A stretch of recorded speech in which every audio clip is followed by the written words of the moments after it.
அதை ரிலாக்ஸ் பண்ணிக்கிறது பேச்சு கொடுத்து அண்ணா கொடுக்கும்போது AK-74 சின்னதாக ஒரு குச்சி மாதிரி போகும். அரிசி மாதிரி தான் தோட்டா இருக்கும். இங்கே ஒரு புள்ளி தான் தெரியும், முதுகு பின்னாடி எது இருக்காது, இப்படி போயிடும். இதை வேலைக்கிட்டு சுடுங்கன்ட்டு கண்ணுக்காக சுட்டுக்கிட்டே இருக்கும்போது இது ரஷ்யாவில் இருக்குது. ரஷ்யாவில் AK-47 இருந்தது ராணுவத்தில். அதை வாங்கி காவல்துறைக்கு கொடுத்துட்டு இப்போ ராணுவத்துக்கு இந்த 74 கொடுத்துருக்காங்க. அதுக்கப்புறம் இப்போ நம்ம கிட்ட இருக்குது.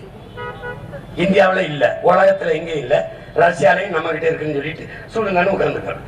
நான் 4 தடவை 2 தடவை சுட்டுட்டு சோர்வாயிட்டு எங்கள் அண்ணன் அண்ணா இப்போ நம்மகிட்ட இருக்க பிற வேற எங்கேயும் இல்லை இல்லைன்னா ஆமாம்.